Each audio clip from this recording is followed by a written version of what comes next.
Assalamualaikum warahmatullahi wabarakatuh. Di sini kami dari kelompok 8 akan menjelaskan bab 16 mengenai sistem akuntansi aset tetap.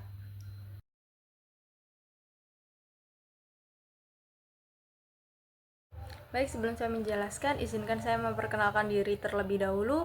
Nama saya Utari Nur, NPM 268. Jadi yang pertama, definisi aset tetap.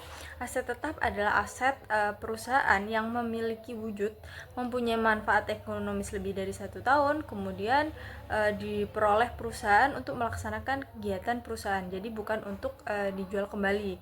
Nah, kemudian karakteristik transaksi aset tetap itu ada 3. Yang pertama, frekuensi terjadinya itu frekuensi terjadi yang mengubah aset tetap itu relatif sedikit. Kemudian yang kedua, pengendalian aset tetap dilaksanakan pada saat perencanaan perolehan aset. Kemudian yang terakhir yaitu pengeluaran yang terkait dengan aset tetap perlu dibedakan menjadi 2 macam, yaitu pengeluaran pendapatan dan pengeluaran modal.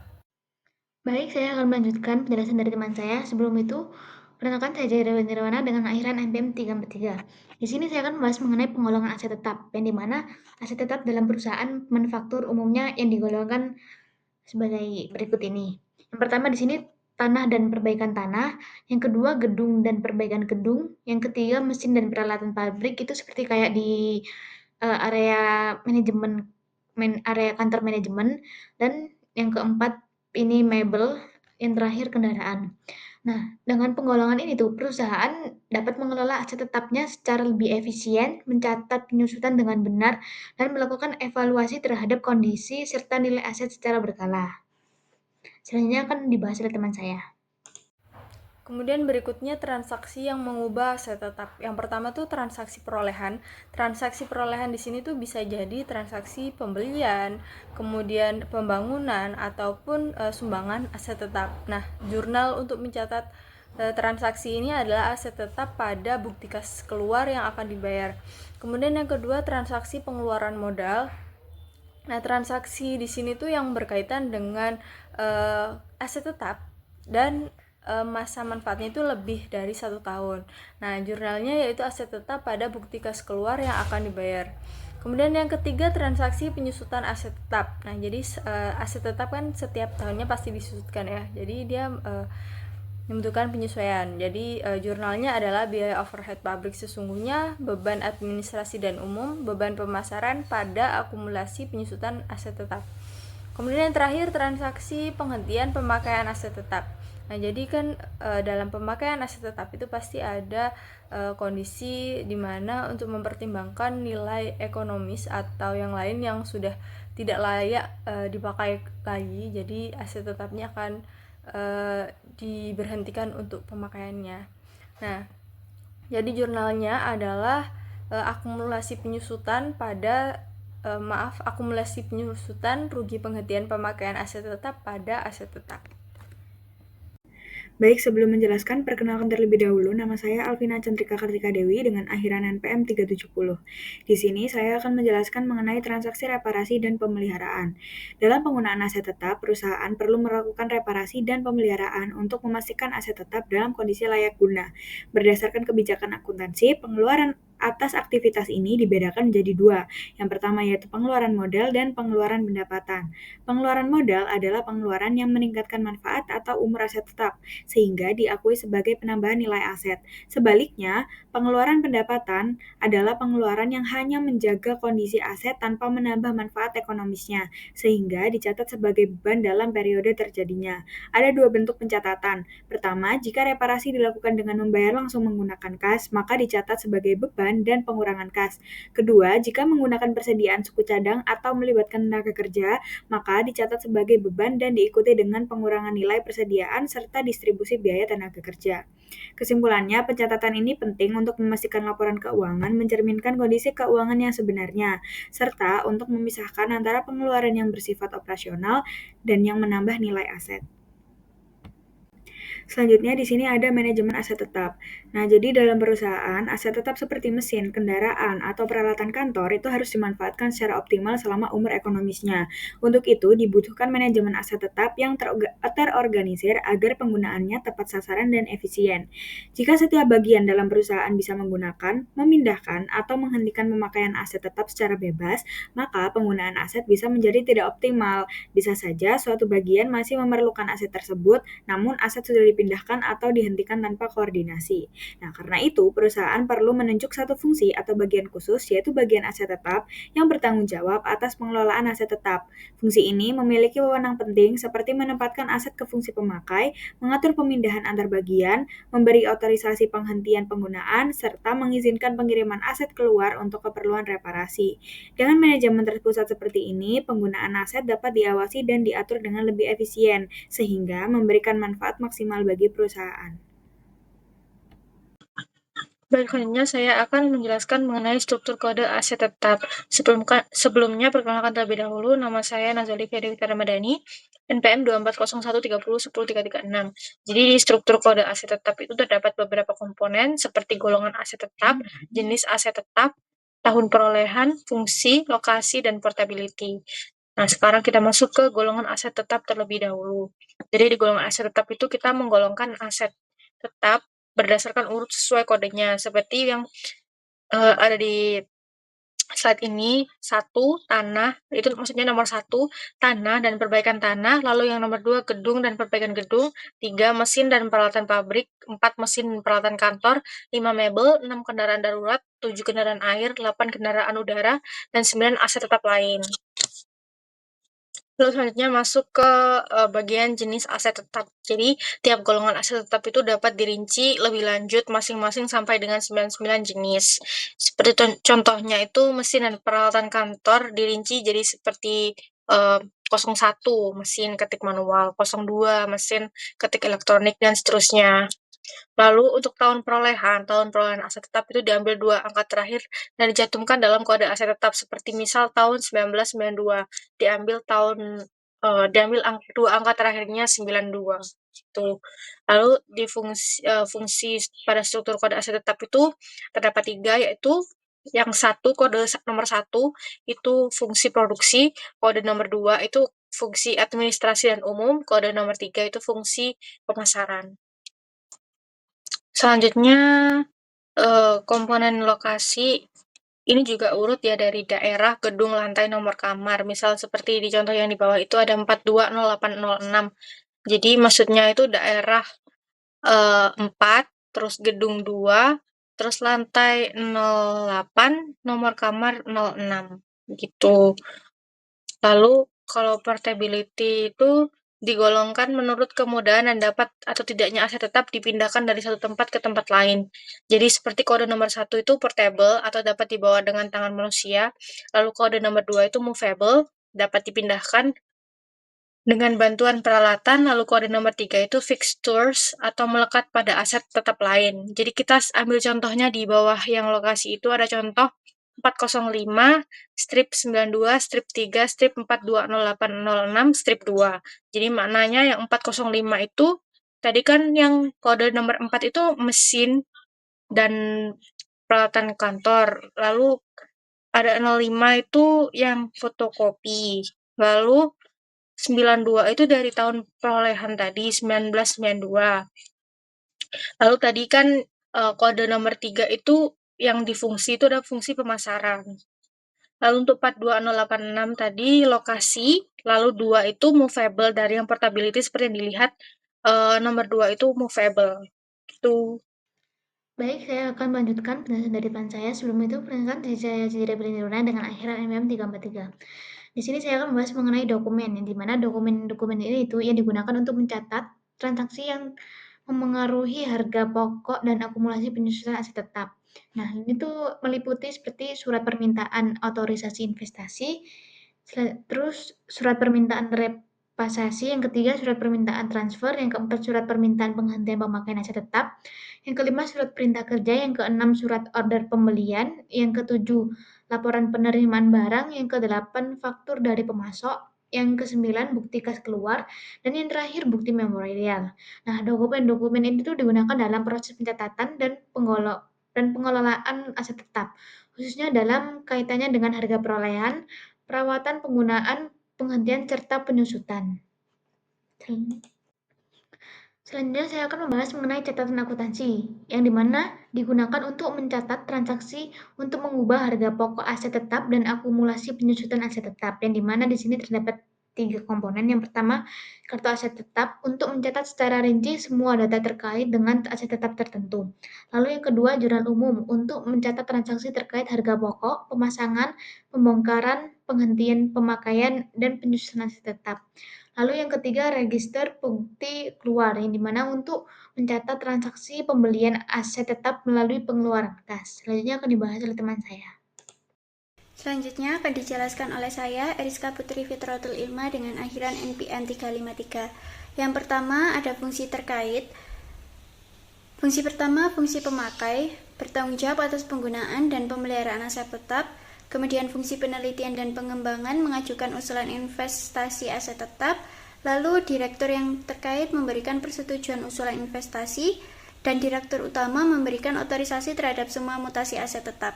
Lalu fungsi pembelian, memilih pemasok dan menerbitkan surat order pembelian. Fungsi penerimaan, melakukan pemeriksaan terhadap aset tetap, dan fungsi aset tetap bertanggung jawab atas pengelolaan aset tetap, serta fungsi akuntansi pembuatan dokumen sumber pencatatan mutasi aset tetap.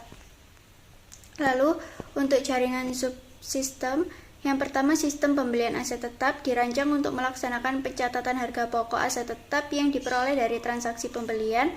Sistem perolehan aset tetap melalui pembangunan sendiri dirancang untuk mencatat harga pokok aset tetap yang diperoleh perusahaan dari pembangunan yang dilaksanakan sendiri. Ketiga, ada sistem pengeluaran modal untuk mencatat tambahan harga pokok aset tetap dengan adanya pengeluaran modal. Dan keempat, sistem penghentian pemakaian aset tetap untuk mencatat pengurangan harga pokok dan akumulasi penyusutan aset tetap. Kemudian sistem transfer aset tetap mencatat transfer aset tetap dari satu pusat pertanggungjawaban ke pusat pertanggungjawaban yang lain. Lalu sistem revaluasi aset tetap mencatat transaksi penilaian kembali aset tetap. Kemudian yang terakhir ada sistem akuntansi penyusutan aset tetap untuk mencatat beban penyusutan aset tetap. Selanjutnya, untuk unsur pengendalian internal ada 2. Yang pertama, organisasi, terdiri dari fungsi pemakai harus terpisah dan dari fungsi akuntansi aset tetap. Lalu transaksi perolehan, penjualan, dan penghentian pemakaian aset tetap harus dilaksanakan oleh lebih dari 1 unit organisasi yang bekerja secara independen. Unsur yang kedua ada sistem otorisasi. Ada anggaran investasi diotorisasi oleh rapat umum pemegang saham, kemudian surat permintaan otorisasi investasi dan reparasi, surat permintaan penghentian pemakaian aset tetap, dan surat permintaan transfer aset tetap diotorisasi oleh direktur yang bersangkutan dan direktur utama. Kemudian surat perintah kerja diotorisasi oleh departemen yang bersangkutan, kemudian surat order pembelian diotorisasi oleh pejabat yang berwenang, dan laporan penerimaan barang diotorisasi oleh fungsi penerimaan, serta bukti kas keluar diotorisasi oleh fungsi akuntansi, dan yang terakhir bukti memorial diotorisasi oleh kepala fungsi akuntansi. Baik, sebelum menjelaskan, perkenalkan terlebih dahulu, nama saya Alvina Cendrika Kartika Dewi dengan akhiran NPM 370. Di sini saya akan menjelaskan mengenai urutan prosedur sistem pembelian aset tetap. Jadi, bagian yang memerlukan aset tetap itu membuat surat permintaan otorisasi investasi lalu dikirimkan ke direktur utama.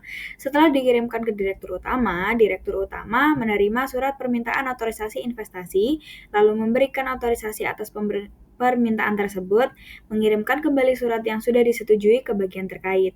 Bagian yang memerlukan aset tetap, setelah otorisasi diterima, itu menyusun dan mengirim surat order pembelian ke bagian pembelian, lalu menunggu proses pengadaan. Bagian pembelian atau penerimaan, setelah barang datang atau aset datang, membuat laporan penerimaan barang. Aset tetap diterima bersamaan dengan laporan ini. Nah, selanjutnya ada bagian aset tetap, ini menyusun dan mencatat surat penempatan aset tetap untuk menempatkan aset ke unit pengguna yang sesuai.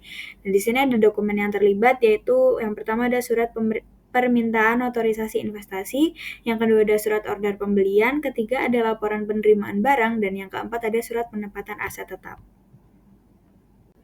Baik, ini urutan selanjutnya dari sistem pembelian aset tetap, yaitu bagian pembelian menerima surat permintaan otorisasi investasi dan melakukan tahapan berikut, yaitu membuat surat permintaan penawaran harga, terus mengirimkan barang ke beberapa pemasok, menerima penawaran harga dari pemasok. Nah, terus membandingkan harga dari berbagai pemasok, pemilih pemasok terbaik, lalu menyusun dan membuat surat order pembelian (SOP) dan mengirimkan SOP ke pemasok terpilih. Pemasok mengirimkan barang sesuai SOP, faktur kepada perusahaan. Nah, terus bagian pembeliannya mencatat tanggal penerimaan barang dalam laporan penerimaan barang, mencocokkan barang dengan SOP, lalu meneruskan faktur ke bagian terkait untuk diproses lebih lanjut. Setelah diproses lebih lanjut, di bagian penerimaan ini menerima barang dari pemasok disertai surat pengiriman, melakukan pemeriksaan fisik barang yang diterima, menyusun laporan penerimaan barang dan mencocokkannya dengan SOP. Bagian utang menerima dokumen, SOP, laporan penerimaan barang, LPB, dan faktur dari pemasok. Membandingkan ketiga dokumen tersebut, jika sudah sesuai, membuat bukti kas keluar untuk proses pembayaran, menyerahkan dokumen pembayaran ke bagian kas. Nah, bagian kas nanti menerima bukti kas keluar, BKK, melakukan pembayaran ke pemasok, mencatat ke dalam register bukti kas keluar. Bagian aset tetap menerima dokumen surat penempatan aset tetap, SPAT, dan juga menyusun dan mencatat informasi tersebut ke dalam kartu aset tetap. Oke, selanjutnya saya akan memaparkan mengenai bagan alir dari sistem perolehan aset tetap melalui bangunan sendiri. Nah, proses ini tuh dimulai dari bagian yang membutuhkan aset tetap dengan membuat surat permintaan otorisasi investasi.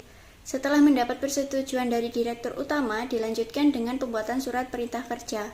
Dalam tahap pelaksanaan, proyek dikerjakan oleh bagian terkait. Semua biaya yang dikeluarkan seperti bahan baku dari gudang, upah tenaga kerja, dan biaya overhead dicatat secara rinci. Setelah proyek selesai, dibuat laporan penyelesaian proyek. Dan untuk tahap terakhir adalah pencatatan akuntansi. Biaya-biaya yang telah dikumpulkan tadi akan dijurnal ke dalam jurnal umum dan dicatat ke dalam kartu aset tetap sebagai penambahan nilai aset. Sistem ini tuh penting untuk memastikan aset tetap yang dibangun sendiri tercatat secara akurat dan sesuai prosedur perusahaan.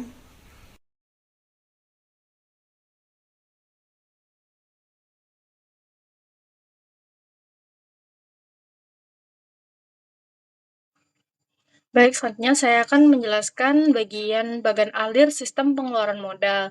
Jadi di slide ini tuh memuat bagian awal proses, yaitu pengajuan dan otorisasi. Bagian yang memerlukan pengeluaran modal dan direktur utama. Jadi yang pertama itu proses dimulai dengan pembuatan surat permintaan otorisasi reparasi.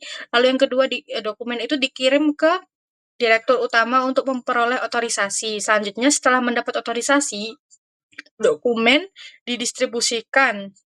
Jadi satu kebagian yang didistribusikannya ke satu kebagian yang memerlukan pengeluaran modal, lalu satu kebagian reparasi, dan satu kebagian ke gudang. Setelah otorisasi, dibuat surat perintah kerja, lalu setelah proyek selesai, dibuat laporan proyek selesai, terakhir dibuat surat penempatan aset tetap. Selanjutnya di slide ini memuat sistem pengeluaran modal di mana pelaksanaan reparasi dan pencatatan di gudang. Jadi bagian reparasi dan pemeliharaan dan bagian gudang. Jadi yang pertama itu pertamanya itu bagian reparasi menerima surat permintaan otorisasi reparasi dan membuat surat perintah kerja. Lalu membuat PBG atau bukti permintaan dan pengeluaran barang gudang. Selanjutnya melakukan pencatatan jam kerja melalui kartu jam kerja. Selanjutnya, gudang menerima BPPBG dan mengisi kuantitas suku cadang yang diserahkan, kemudian mencatat di kartu gudang.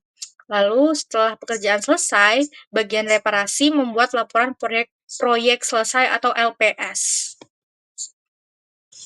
Selanjutnya adalah bagian alir sistem pengeluaran modal di bagian perhitungan gaji dan jurnal akuntansi.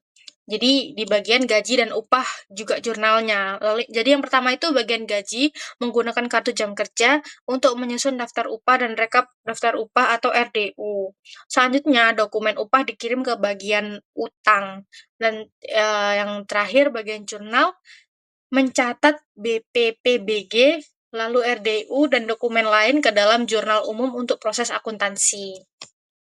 Nah, ini bagian akhir terakhir dari sistem pengelolaan modal itu di bagian pencatatan aset tetap di kartu aset tetap dan aset tetapnya.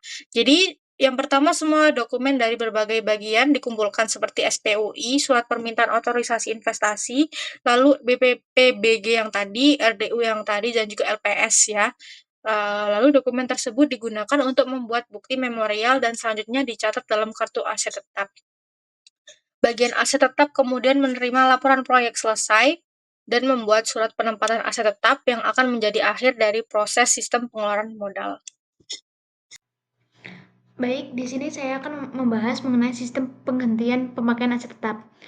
Yang pertama di sini bagian yang menggunakan aset tetap. Nah, proses dimulai. Nah, bagian itu membuat surat permintaan penggantian pemakaian aset tetap. Lalu di SPPAT ini tuh dikirim ke direktur utama untuk persetujuan. Nah, lalu ke direktur utama ini menerima SPPPAT dan memberikan otorisasi atau persetujuan. Selanjutnya SPPPAT yang telah disetujui akan dikirimkan ke bagian aset tetap.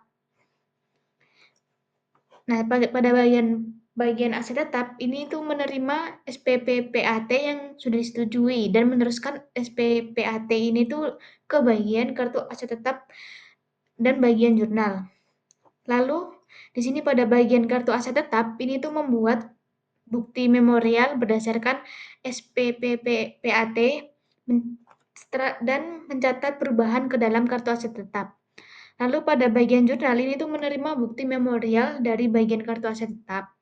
Selanjutnya mencatat transaksi ke dalam jurnal umum dan prosesnya selesai. Selanjutnya saya akan membahas mengenai sistem transfer aset tetap atau SPTAT. Nah, yang pertama di sini bagian awal aset tetap yang dimana proses dimulai akan membuat surat permintaan transfer aset tetap atau SPTAT, lalu mengirim SPTAT ke direktur utama, bagian aset tetap dan bagian yang dituju. Nah, pada direktur utama di sini akan menerima SPTAT dan memberikan otorisasi atau persetujuan. Nah, setelah itu mengirimkan SPTAT yang telah disetujui ke bagian aset tetap. Nah, pada bagian aset tetap ini menerima dan proses SPTAT, setelah itu meneruskan dokumen ke bagian kartu aset tetap dan bagian yang dituju. Lalu pada bagian kartu aset tetap akan menerima SPTAT, lalu memperbarui kartu aset tetap untuk mencatat perpindahan. Lalu pada bagian yang dituju di sini menerima aset tetap dan SPTAT dan prosesnya selesai. Selanjutnya akan dibahas oleh teman saya. Berikutnya, sistem revaluasi aset tetap. Jadi prosesnya itu dimulai dari direktur utama, jadi membuat surat keputusan revaluasi aset, kemudian jadilah surat keputusan revaluasi aset. Nah, pada bagian kartu aset tetap, jadi surat keputusan revaluasi aset tetap ini dibuat untuk membuat bukti memorial. Kemudian jadilah bukti memorial dan surat keputusan revaluasi aset. Kemudian jadilah kartu aset tetap. Kemudian pada bagian jurnal dengan menggunakan bukti memorial dan surat keputusan revaluasi aset dibuatlah jurnal umum dan proses selesai. Kemudian berikutnya sistem pencatatan penyusutan aset tetap. Nah, jadi pada bagian kartu aset tetap dimulai dengan membuat daftar penyusutan aset tetap, kemudian dengan menggunakan dokumen daftar depresiasi aset tetap, kemudian membuat bukti memorial, kemudian dokumennya adalah bukti memorial dan daftar depresiasi aset tetap, kemudian catat pada kartu aset tetap. Kemudian pada bagian jurnal dengan menggunakan bukti memorial dan daftar depresiasi aset tetap dibuatlah jurnal umum, kemudian proses selesai. Sekian presentasi dari kami. Mohon maaf apabila ada salah. Wassalamualaikum warahmatullahi wabarakatuh.